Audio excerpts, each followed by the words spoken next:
Hello friends, and welcome to another Bluebird Art Studios drawing video. My name is Miss Emma, and today we'll be doing a dinosaur drawing with crayon. For this project, you'll need a piece of paper, a pencil, a Sharpie, and a selection of crayons. Let's get started. Alright, so for this project, the first thing that we're going to do is create a circle, which is going to be the body of our dinosaur. I'm going to place this about right here. Secondly, we'll create another oval for his head, about here on our paper.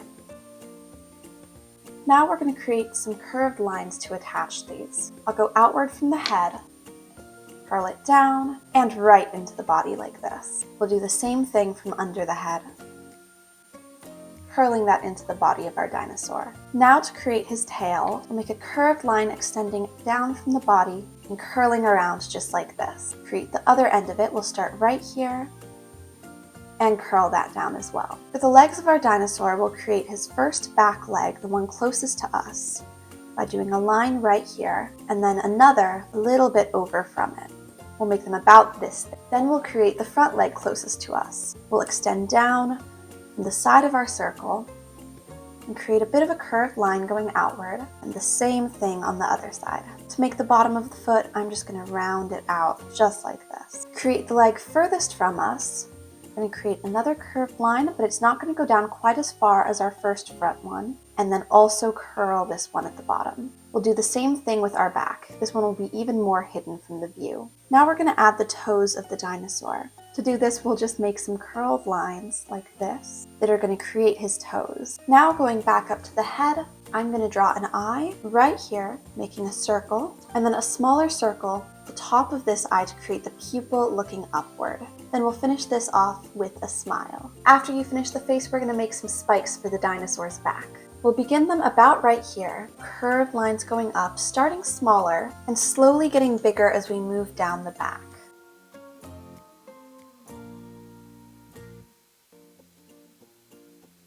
The spikes will be their biggest as we get to the middle of his back about here, and then slowly we'll start making them smaller again.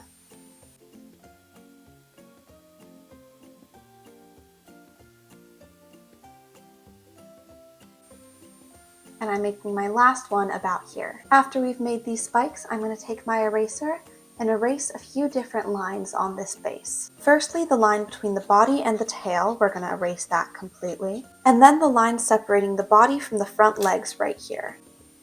Our back one and the front one. But we are going to leave the line separating the body from the back legs.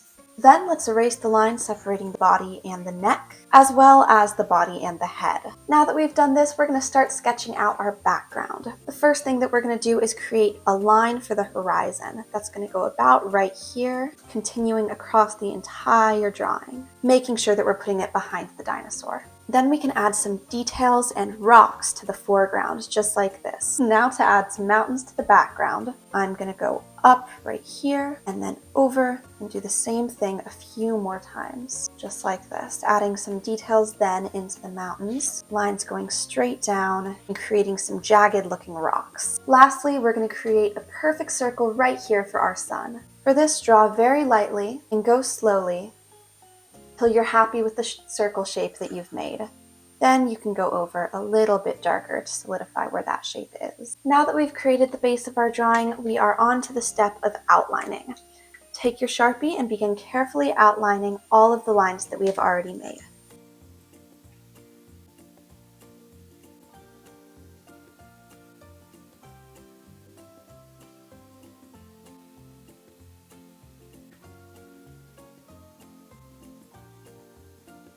Be sure to go as slow and steady as you can with this step. We don't want to rush any of our lines. Also, when you get to the eye, you can do the outline as usual, but then color in the pupil that we've drawn.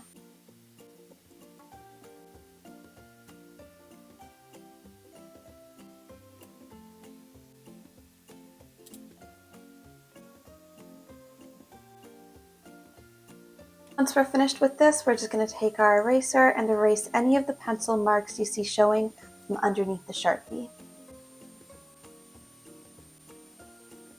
Now that we're done with our Sharpie, we can move on to our crayons. First thing I'm going to do is take my darker green and start on the body of the dinosaur. I want to make sure that the strokes of my crayon are going with the movement and the shape of the dinosaur.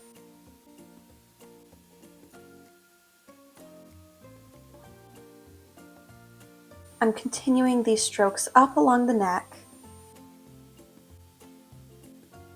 and into the face.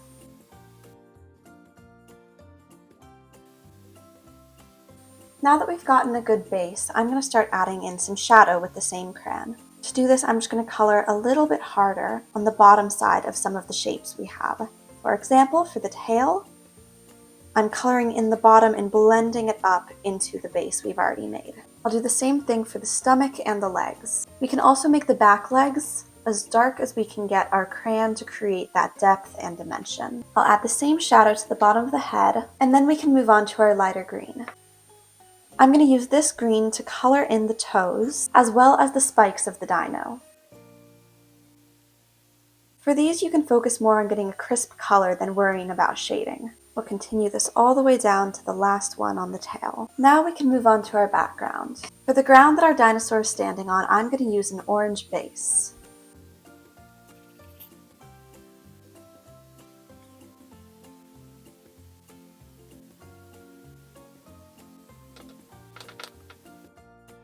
While we have our orange out, I'm going to go ahead and do a light layer of it over the sun, but then follow that up with a heavier layer of yellow. This will give us a very warm sun.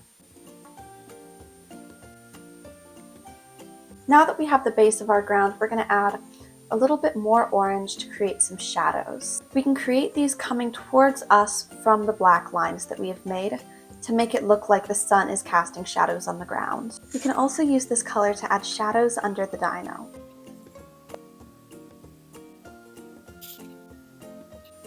Once we finish this, I'm going to use the orange to color in the mountain as well. We'll start with a light layer, and then we'll add in some shadows coming from the lines here. And we can also switch to our brown to separate the mountain from the ground itself. After this, we'll take our blue and color in the sky.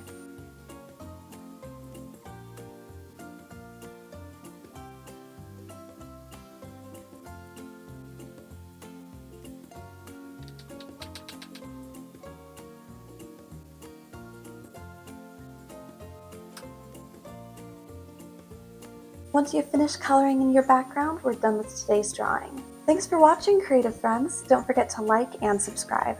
I hope you've had fun creating this masterpiece with me. We'd love to see what you've made today, so feel free to share your art with us. We'll see you next time, and stay artsy.